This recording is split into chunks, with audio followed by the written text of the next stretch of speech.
Welcome, everyone. This is Parents for Seminar.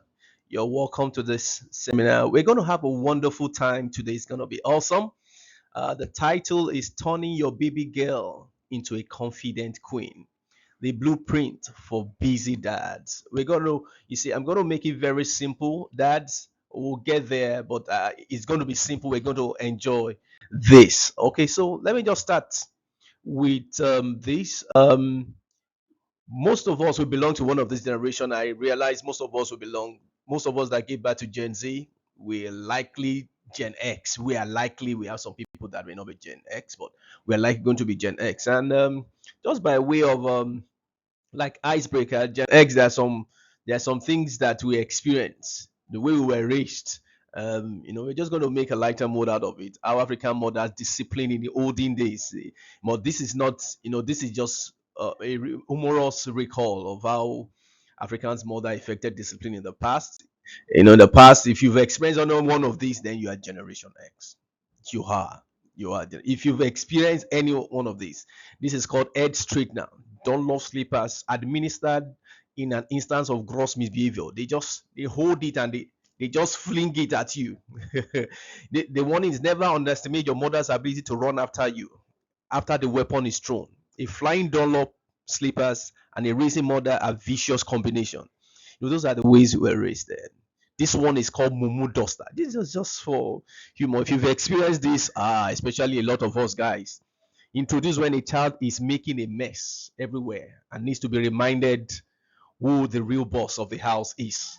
It's handheld, used in a whipping mode to ensure that waywardness is cleared and there's room to install life lessons. Stop. That's where our mothers, the way if they knew better, they would have acted better. That. This one is called alignment tool. I never experienced this, but deployed when a child has brought unforgivable level of disgrace to the family. It's like, oh, come here, I heard that you did this, you went to disgrace a family. It's handheld, is aimed with considerable level of speed on the child's buttocks. As missile, this tool requires tactical maneuvering when targeting unruly children. The warning here is never turn your back to a skilled mother who can hit a target even from a mile away. You might be scarred for life rather. This is spatula. This alignment tool, aka spatula. But I'm so sure Generation X, you'll have experienced this. This is called a brain setter, a conk or a knock, like that. This is launched immediately a child veers away from common sense or home training. Just give a pump. Our teachers did a lot. This is used, align the fingers in a fist-like manner, but the middle one protruding further so that the impact can be felt. You tighten the fist and deploy at a speed.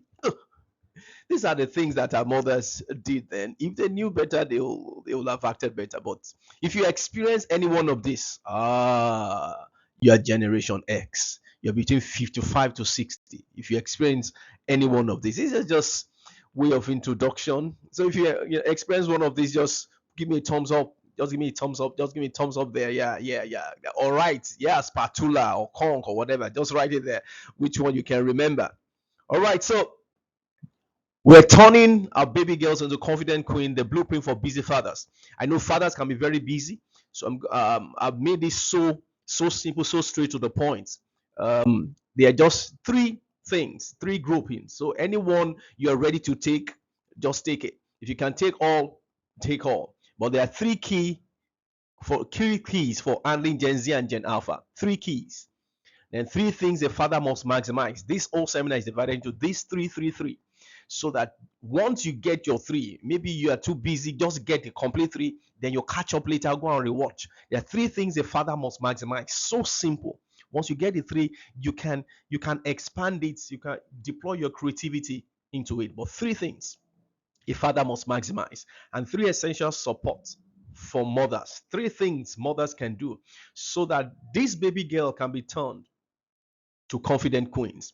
Listen, when we work together, husband and wife, you see, we are able to dispel and cancel all kind of crazy mindset that are being peddled and moved into the digital space that the kids peek here and there.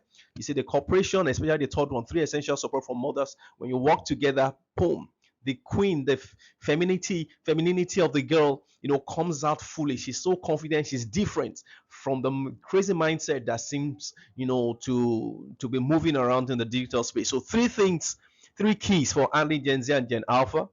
Three things a father must maximize. Three essential support from mothers. So can we delve into it right away? Three keys for handling Gen Z and Gen Alpha. Why are we going to take these three keys? You know why? Because we all have 24 hours as fathers, because the emphasis of my discussion is for fathers, busy fathers and the wives that love their husbands. So busy fathers, but focus on busy fathers right now. You know, these same 24 hours, you need to shed and spread and schedule these 24 hours over your personal life. Have a time out of the 24 hours for your wife, your children, your child, your business, your employer, your employee, have your parent, your extended parents, your in-law, your siblings, your community, your church, school, and all that. The same 24 hours we have. So when we have this kind of situation and we're looking at how do we maximize and still be able to make impact, because we need to work as fathers, we need to make money, and we do it a lot of time for the sake of the family, for the sake of the balance of the family, for them to experience some comfort and all that. And also we invest a lot of time in that. So how do we spread this 24 hours so that everybody can have a portion and be impacted? That is why I said three key things that you need to know on how to raise your kids out of these 24 hours. Once you can deploy these three things, these three things, you can deploy it at any particular phase of their lives and all that to achieve a wonderful result out of your 24 hours. Because turning a baby girls into a confident queen, it requires strategy. This is what I say, and this is a quote from an anonymous author. He says, "You're a father for life, but a parent for 18 years." You're a father. Fatherhood is an office you occupy. Motherhood is an office the woman comes to occupy. Your wife comes to occupy. Fatherhood is an office, but parenting is what we do for 18 years. After 18 years, any parenting beyond 18 years is simply damage control. Because by 18 years, if they're in the military, they give them gun, they tell you, yes, you can defend a nation. That means a child becomes an adult at 18. That's it. That's the law in Nigeria. That means at 18 is an adult, complete. So whatever you don't do in 18, you can't start doing it, by 19. That is damage control. It's going to have a boomerang effect. So how do we maximize those 18 years? Where are you in the 18 years? Whether you're in the first phase or the second phase or the third phase, because those 18 years are divided into three. Okay. So I'm going to, where are you, in that three? But before I delve deep into that, I want to also reintroduce again that I'm dealing with three parenting keys: when to apply it, how to maximize it. That is what we're dealing in this first phase of the three parenting keys. And what are the three parenting keys? Regulation, imitation, inspiration. If you've ever read the book by Zig Ziglar, I can't remember the name. Is it Raising a Positive Child in a Negative World or something? Yes, he made mention of these principles again: regulation, imitation, and inspiration. Because, like I told you, you're a parent for 18 years. And before you know it, 18 years is like it's boom, it will come and go. So, what do you do? How do you apply this? How do you maximize it? This is it. The first 6 years, because it's 18 years, the first 6 years is age of regulation. The next 6 years is age of imitation. The next 6 years is age of inspiration. So you need to define where you are. Okay, so I'm going to run through it so that wherever you are, you can start deploying what needs to be deployed. But if you're just married or you're just giving birth, you're in the first phase, I celebrate you. Deploy this knowledge fast. You're going to enjoy the harvest by the third phase. That's age of inspiration. You'll be amazed that, wow, this thing works. This thing works. So that's it. So age of regulation. So let me just take it one after the other. Age of regulation is age 1 to 6 years. you know it doesn't mean they won't imitate. It doesn't mean you won't inspire, but you're going to put more effort on regulating. These children just came out with clean slates.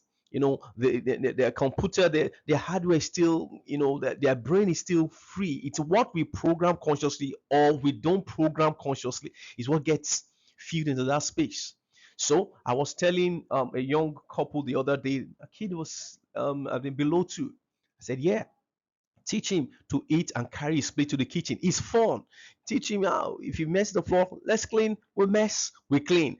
Use some words. I'm going to get deep into that. You are regulating as simple as regulating. If you want that child to only do, 30 minutes of video, 30 minutes of video after a meal, maybe you just want to do, okay, exposure to screen time, no more than 2 hours per day. You can program. The child does believe that that's what life is all about. Okay, this is how life runs because he has not experienced outside. So in 21 days, according to psychologists, you develop an habit. Once you repeat a trend, carry your plate, clean your bed, in the morning, you can put some song to it. Yeah, we wake up, we clean. That guy just believes, that young boy, that young girl just believes that is the way life is. You wake up, you lay your bed, and it becomes part of that. You can't take it. He develops with that. In old age, that's what she keeps doing. How to relate with people, respect. That's it. That's it. You regulate the things. How this is the principle.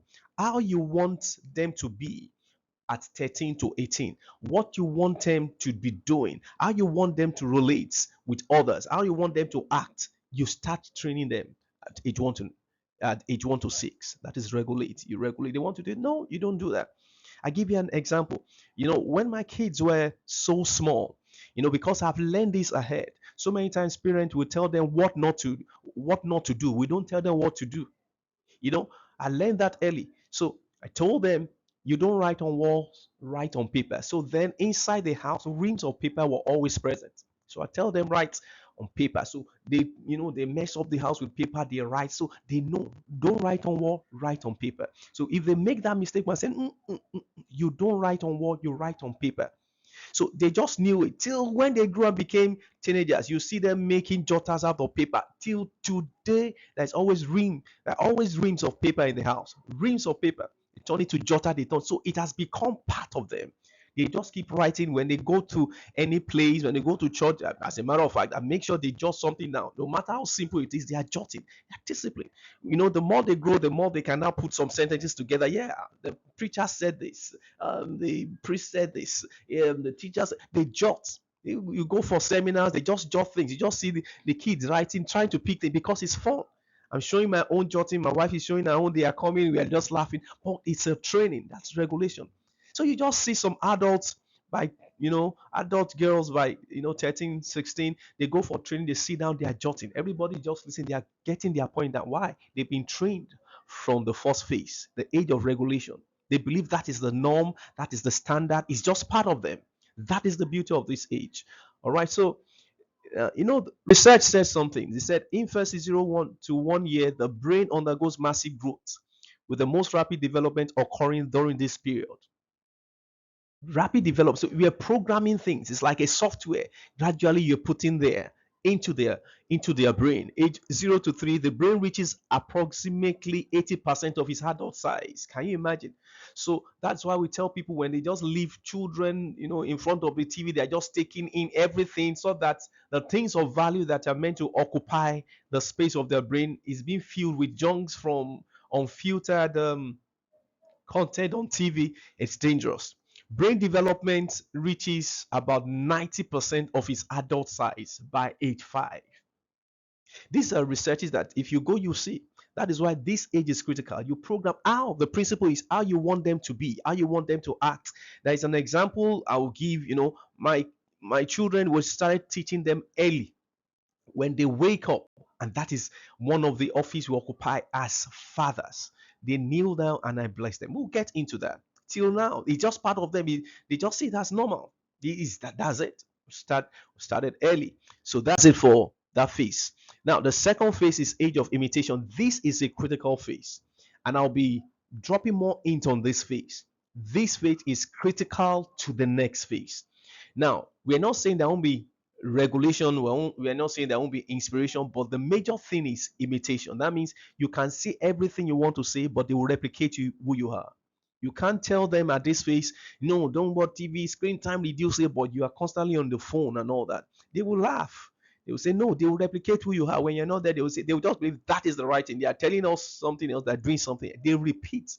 So at this phase, the wisdom is you do what you want them to replicate. you want them to read, carve out a time as a father. "Ah, yeah, you come back, okay, let's read. Have you read this book? I'm going to revise with you when I come back." They're imitating you. If you want them to get connected to watching news, which is critical to their development, you come back every time you watch news, and then what did you get from there? Good, you discuss with them, they just pick one or two points, wonderful. But you are training them, they are picking things to begin to love news, even programs. One of the things my wife and I did then, there's some programs that are good for their mind, like Shark Tank, Dion's Den, pitching and all that. We watch, we laugh, we clap. Before you know it, they picked interest. That was another program. Coming together and watching those things, they just pick interest, especially the ones that will develop their mind. You just sit down. You see, you don't need to do as a father, we're so busy. But once in a while, in a week of 7 days, just pick it, create some buzz around it. Yeah, let's watch it. Now, because by default there is a bond a daughter has with the father. He wants to replicate this thing that makes daddy happy. Me too, I like it. That's it. That's the power we have as men, as fathers. Age of imitation is critical. Just replicate. You don't need to be there every day. I'm going to get into that later. Quality time and quantitative time. Just replicate that, as in they will replicate what they see you do, because this is age of imitation. They are watching you, the way you treat, the way you talk, the way you relate with your mother, the way you talk to your workers on the phone, and all that. They are looking at it, they are learning. It's age of imitation. Okay, so, and the quotes, one of the quote that goes with it, according to Howard Hendrick, he said, "You teach what you know, but you reproduce what you are." That is the key wisdom or quote for this phase. I told you it's three phases: 0 to 6, and then 7 to 12. Let's go to the third phase. This is age of inspiration. um Here, regulation, you are not dealing with regulation directly. In fact, the way you regulate is different. You regulate through inspiration.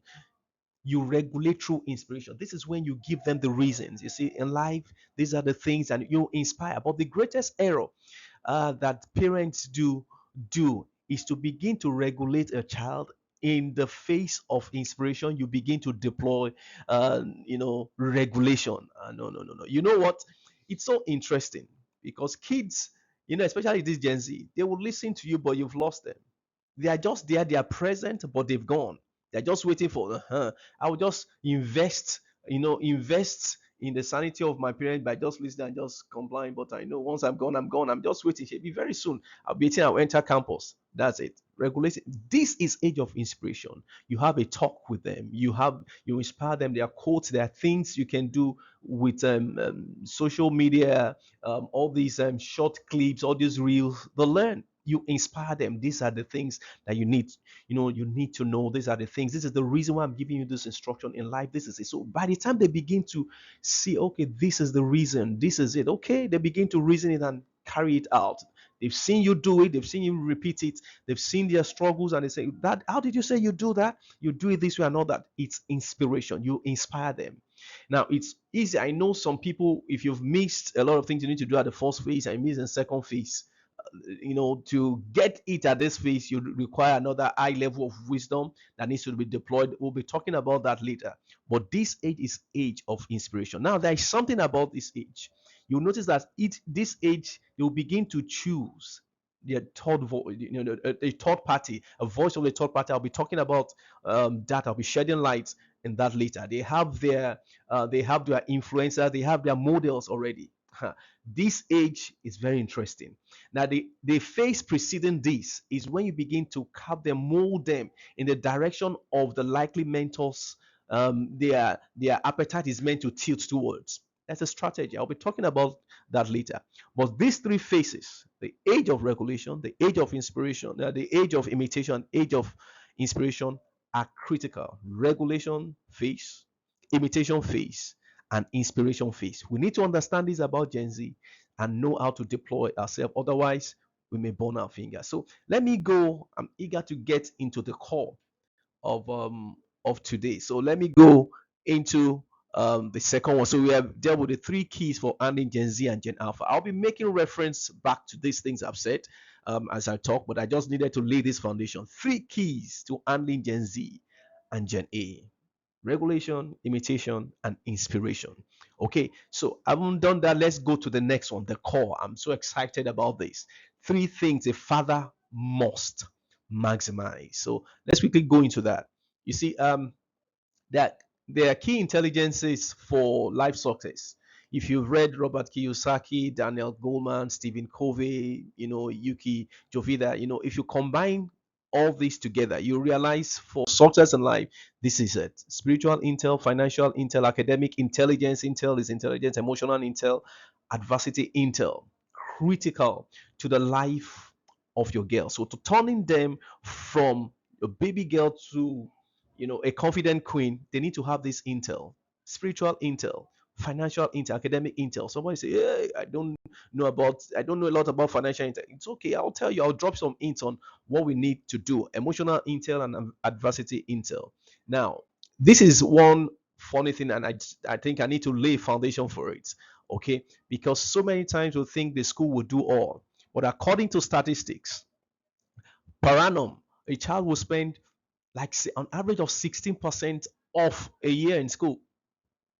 16% of our time will be spent in only 16%. 2% in church. This is for you go to church on Sunday, you go during the week and all that. Put it together, 2%. School 16%. The 82% will be spent in the home. That means the home is a critical place to learn all this, to learn all the skills. School will put 80% into academic intelligence, for them to get their emotional IQ up, intelligence quotient up to that place, and they can do 20% to just touch a few things, here and there. Church will just do 20%, but the major work is in the house. But for busy fathers, we're going to talk about strategies we're going to deploy to align them, in parts, of ethical living, value based living. I'm just going to share that. So we're going to go into three things a father must maximize at our disposal, despite the fact we are very busy. Three things a father must maximize. And to do that, I'm just going to quickly say this. Most studies suggest, this is a study, suggests that until children hit puberty, the father effect is roughly equal for boys and girls. But of course, because we are focused on girls and we're going to put our energy on girls, but it holds true for girls, it holds true for boys also. And numerous past studies find a link between low quality fathering and daughter sexual outcomes, including early and risky sexual behavior. Low quality fathering, it's there. You see, I say this, fathers, the position we occupy, it's just unique. It's just unique because we're the ones that determine, whether they're going to be a boy or girl.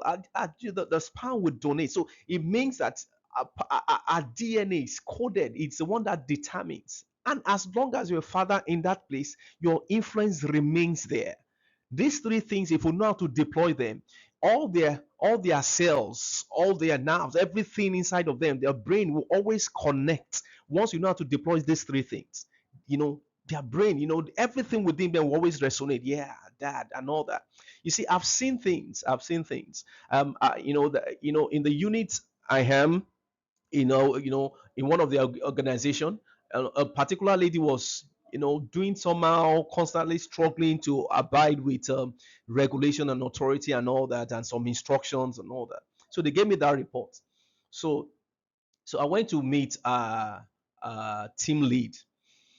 I said, when I told the team, I said, I've not talked with this lady, but it's obvious from the things I've seen that she was raised by an absentee father. There is that missing fatherhood in her life.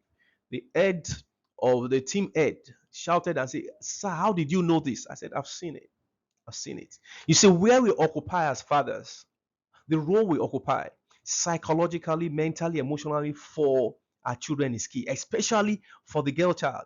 Just being there, using these three things I'm going to lay emphasis on is key. Aligns them on in part of value, dignity, honor. Just these three things. If we know how to deploy these three things, we'll be able to give them not low quality fathering, but high quality fathering. Okay? Now, these three things are simple: presence, words, and voice. Presence, words, and voice. I'm going to tell you how to deploy this. Presence, words, and voice. We are busy, like I said earlier. But knowing how to deploy these three simple things, even within your busy schedule, knowing when, how, and how to maximize it, boom, that's it. The child will just come out queen, glowing with confidence.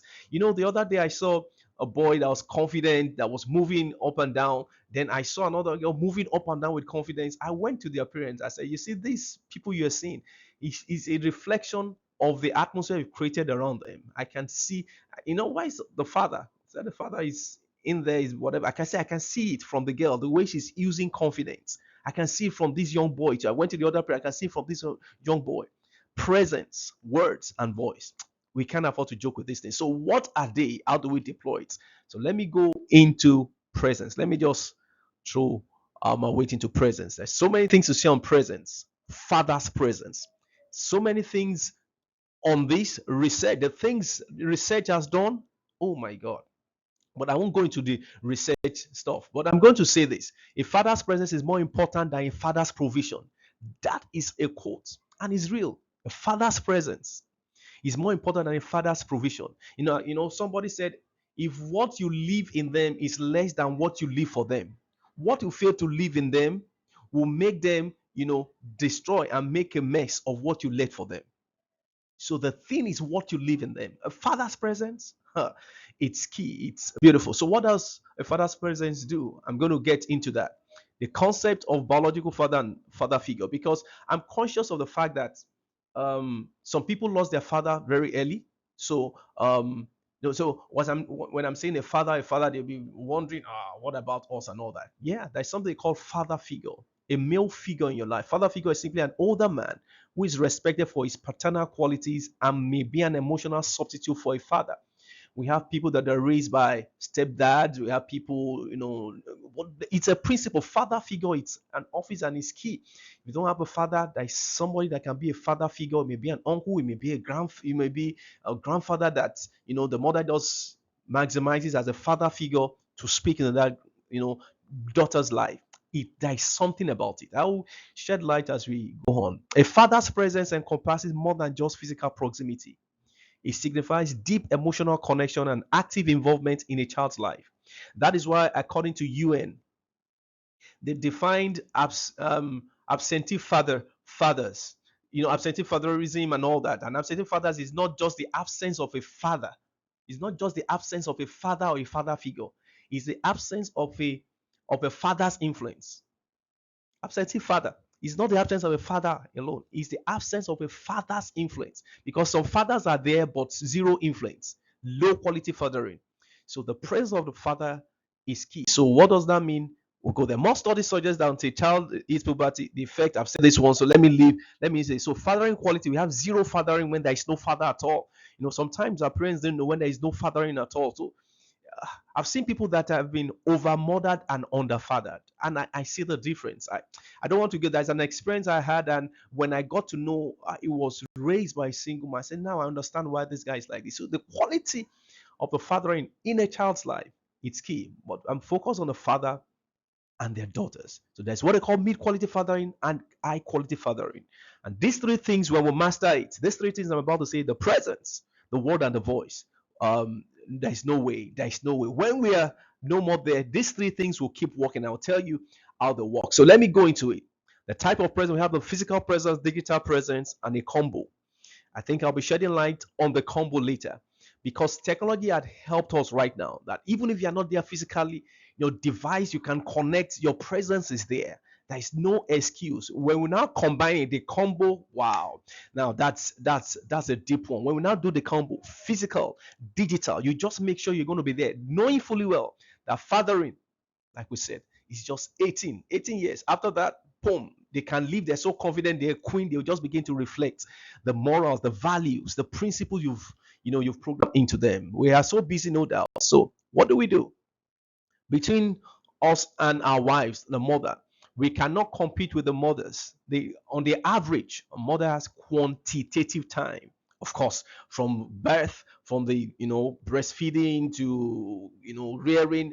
On the average, mothers do have quantitative time. On the average, fathers, what we have is qualitative time. Now, how to maximize those few times to give them an experience that will live with them for long. I remember a lady I was counseling.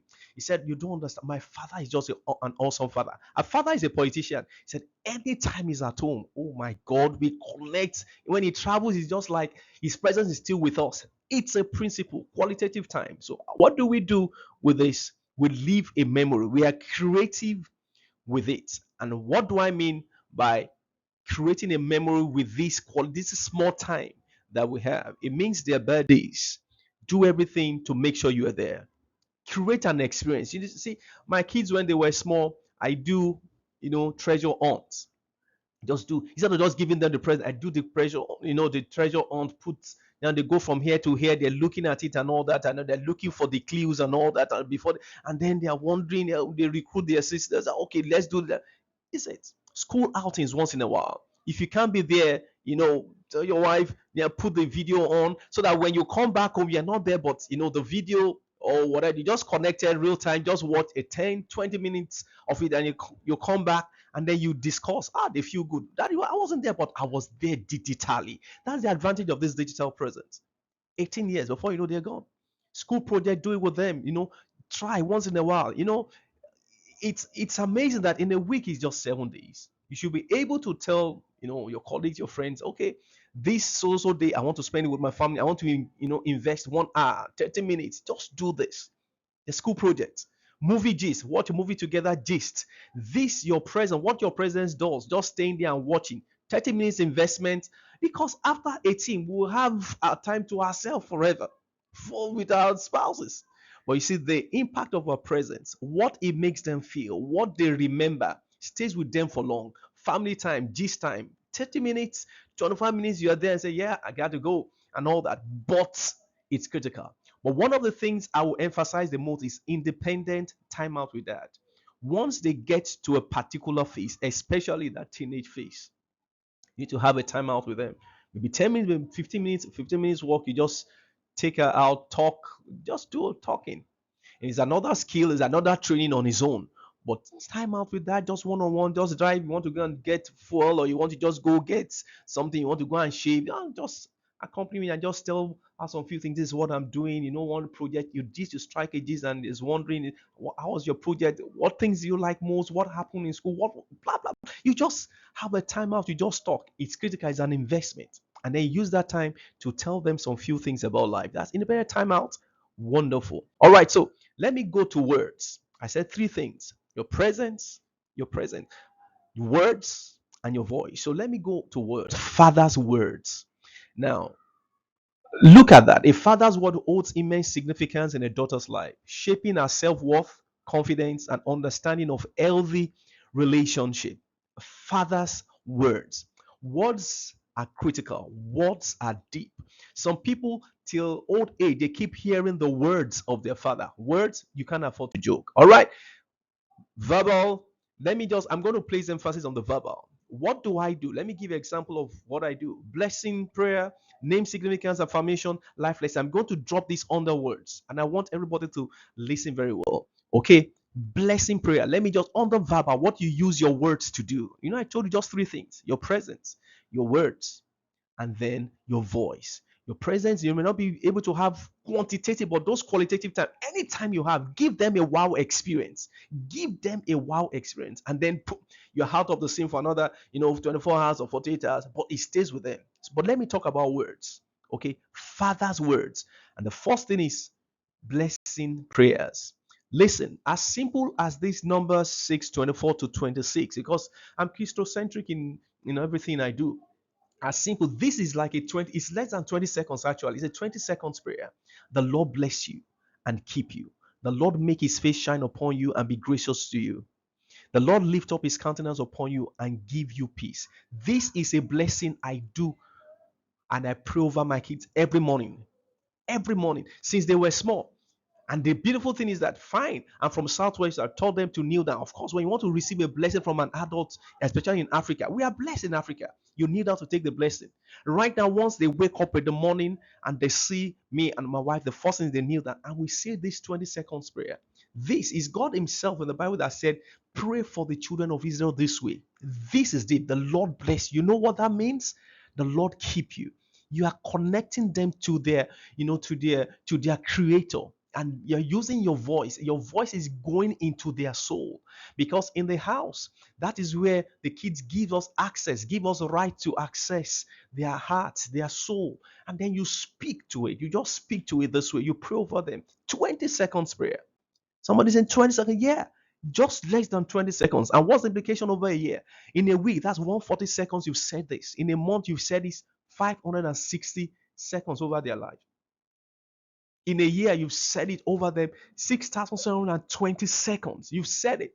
They can't miss it. They cannot miss it in life. The Lord bless it. The Lord.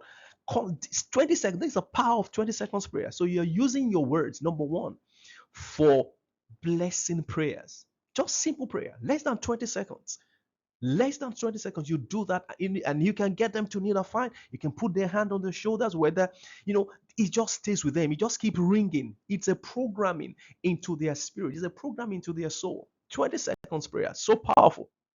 Okay, so we've dealt with blessing prayers using the power of our words. The next one that every man should do, no matter how busy you are, just you don't need to do it this particular next one every day. But once in a while, the once in a while you do it, you reaffirm it.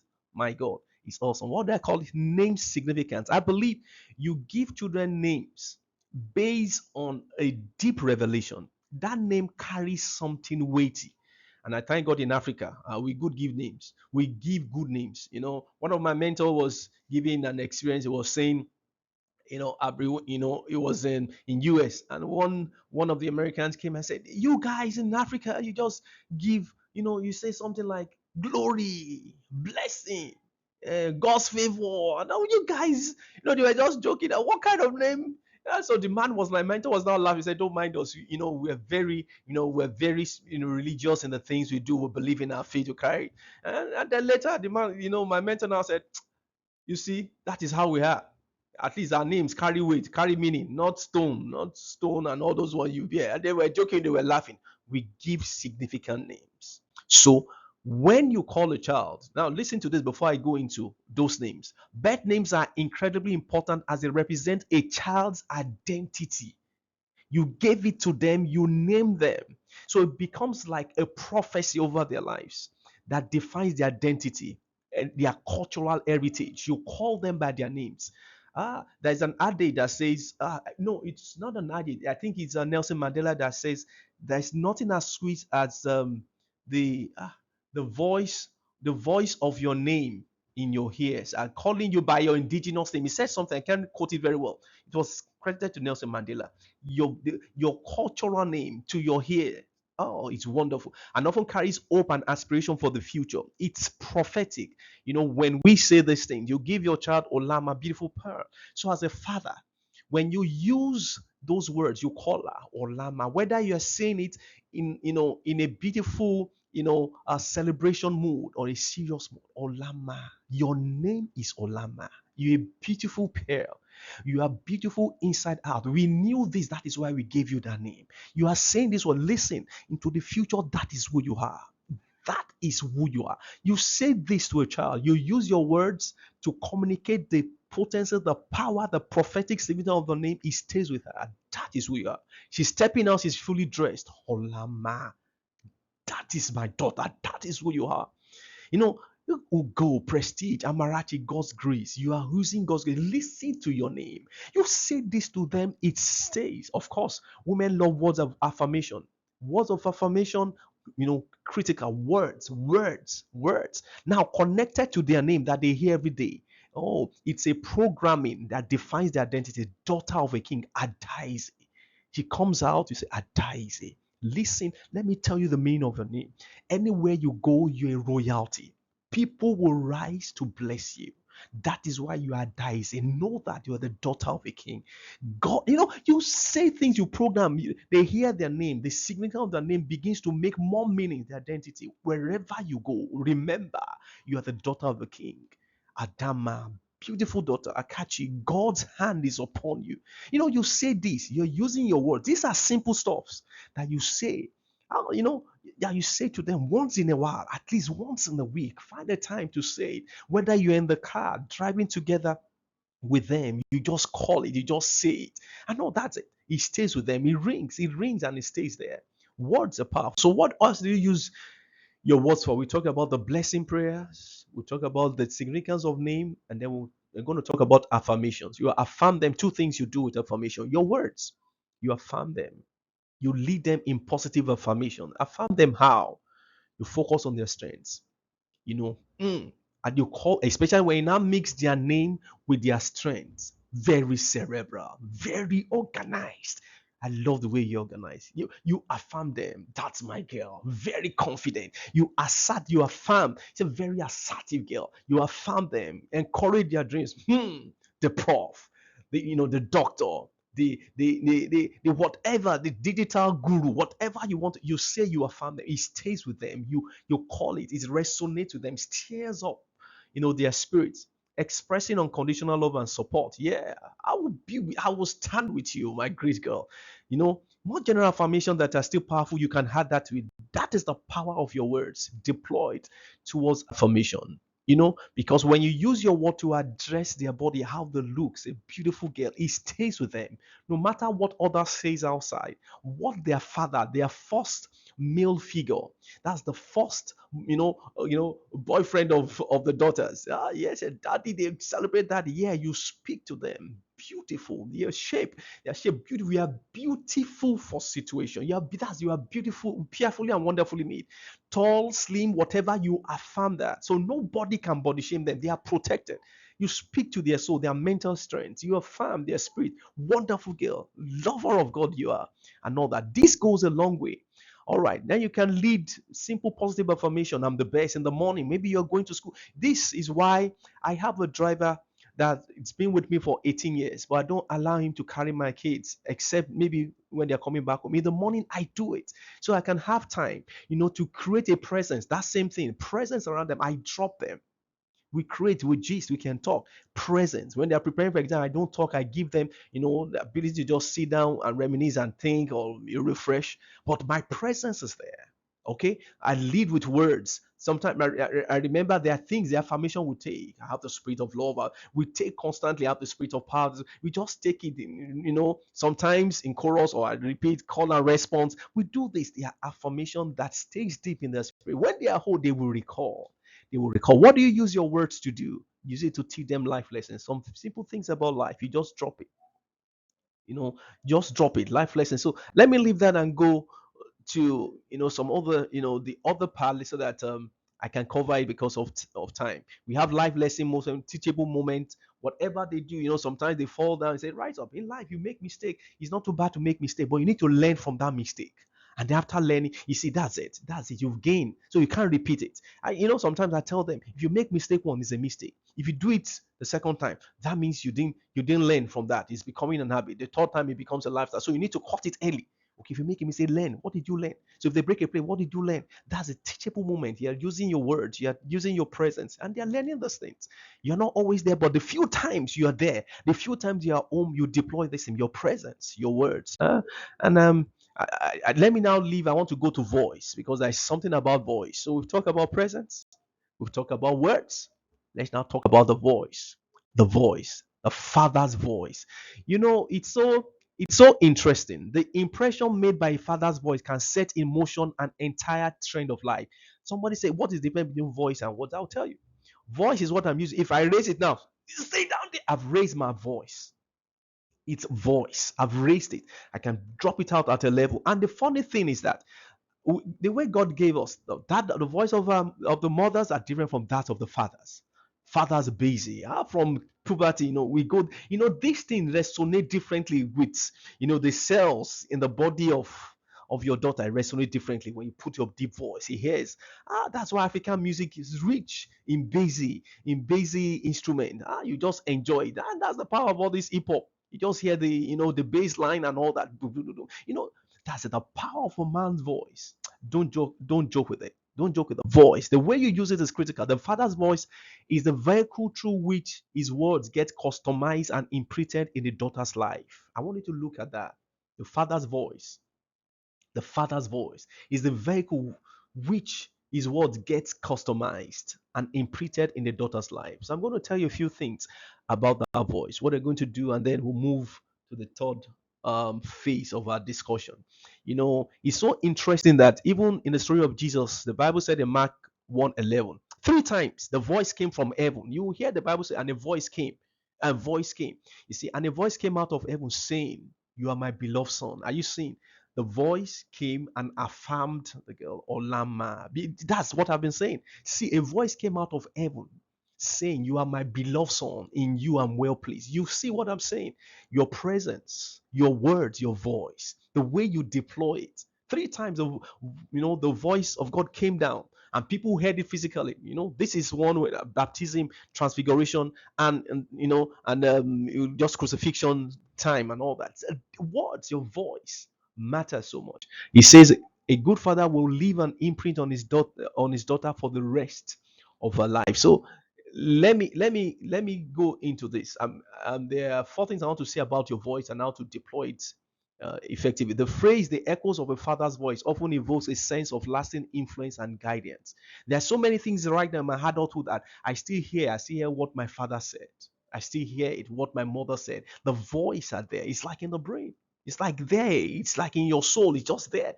You recall. So your voice, your words combined together, the way you deploy it, you don't raise it. You bring it to a level. There's a word, there's a kind of voice you use when you are happy. You call olama adaise. That is beautiful. It's a beautiful, a romantic voice from a father telling, my daughter. They will never forget. And when you want to tell them some few things, there is a particular voice, also the decibel you use that resonates and just stays there in their soul. He said, but more commonly, it symbolizes the impact of his word, lessons, and presence on the person's life, even after he's gone. Father's voice, you use it for scripture like that of Jesus. He said, "This is my beloved son." Use your voice for idioms, quotes, action line, your voice. Let it ring. Because when you use your voice, you know, you channel it through these things. Even when they get to campus, like what I do for my kids right now. Action line, a simple one of the action line. Do it right immediately. I'm quoting one of the things I use my voice for because I know when they pass this phase and they enter campus, like the first one essentially this September right now. So there are so many things we've said in our words that you'll be ringing. He said, okay, how to get the principle of getting organized is do it right immediately. You get home as you're removing your shoe, don't just do it right. Just put it right. Put it in the right place. We've created it immediately. Just remove the clothes and immediately you do action line. So even when they get to campus, they will just be recalling your voice. Do it right immediately. There are quotes. There are things you can use your voice to say these are principles of life. So in everything, treat others the way you want to be treated. That's scripture. Idioms that there are no shortcuts to the top of a palm tree. You're using your voice to communicate a wisdom, so that when you are not there, it begins to regulate them. You know, um, you know, subconsciously. If you close your eyes to facts, you will learn through accidents.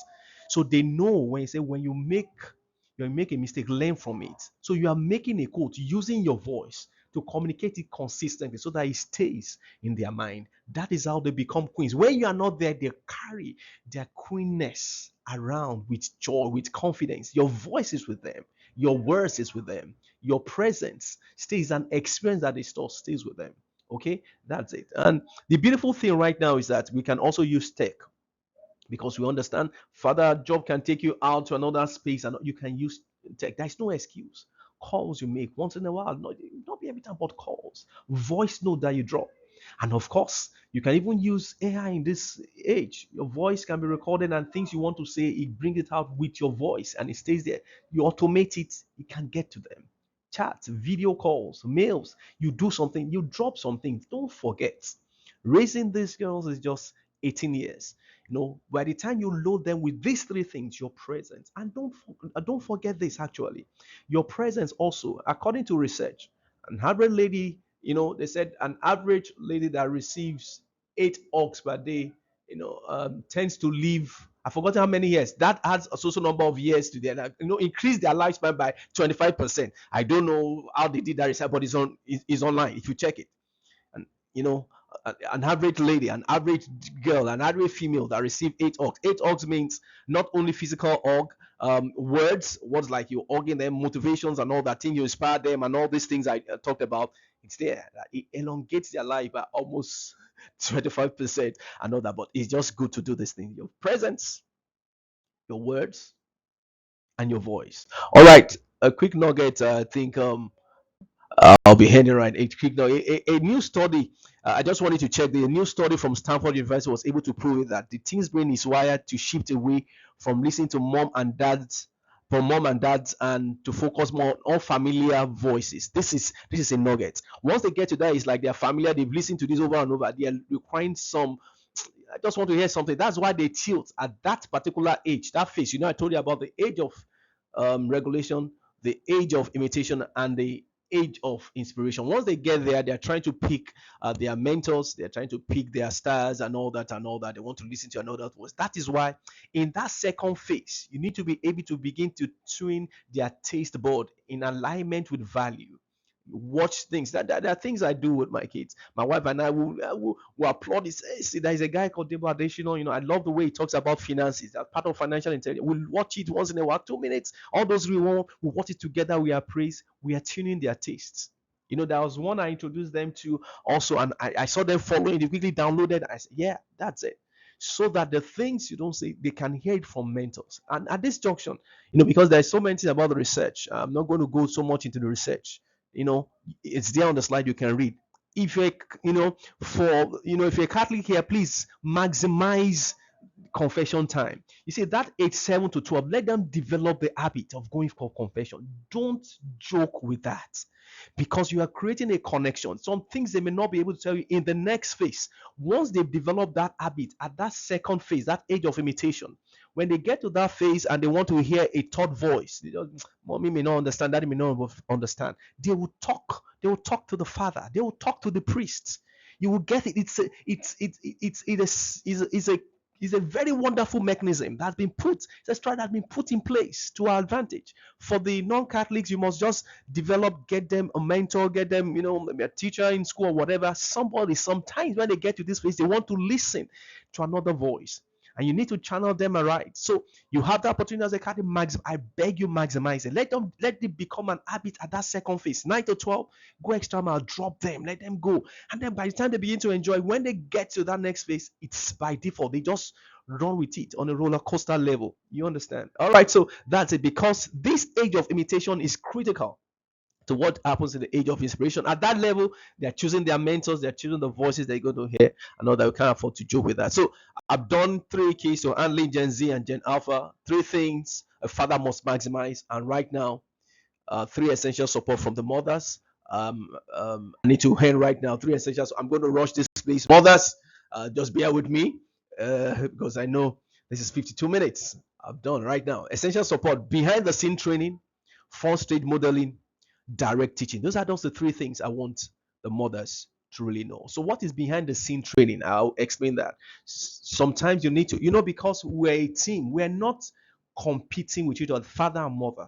There's so many things being projected online right now, like there's a competition between male and female. You want to do what the man. No. We are created to complement. I tell my girls, you are not created to compete with men. You are created to complement. If you want, you're getting married, and all that is it. If marriage is part of your destiny, this is it. You are created to complement. You use your femininity. It's unique. It's unique. That is your uniqueness. That's the queenness that people will celebrate for life. So, okay, so what can our mothers do? Reframe father's action. There are some actions that sometimes this is so good, sometimes we just go out of script. A mother should be able to call you, see what your daddy is trying to say is this, and you reframe daddy's action. You reframe it for her to understand. That is cooperation. Because the bottom line is that once these girls are turned to queen, everybody takes the glory. Oh, that's father's daughter. The mother raised the wonderful. We're all going to take the glory. So sometimes the father may say things, may come out on filter, may make 1 or 2 mistakes. The mother should come and refrain. So actually, that he loves you. But I think his emotion is high right now. But you see, this is what he's trying to say.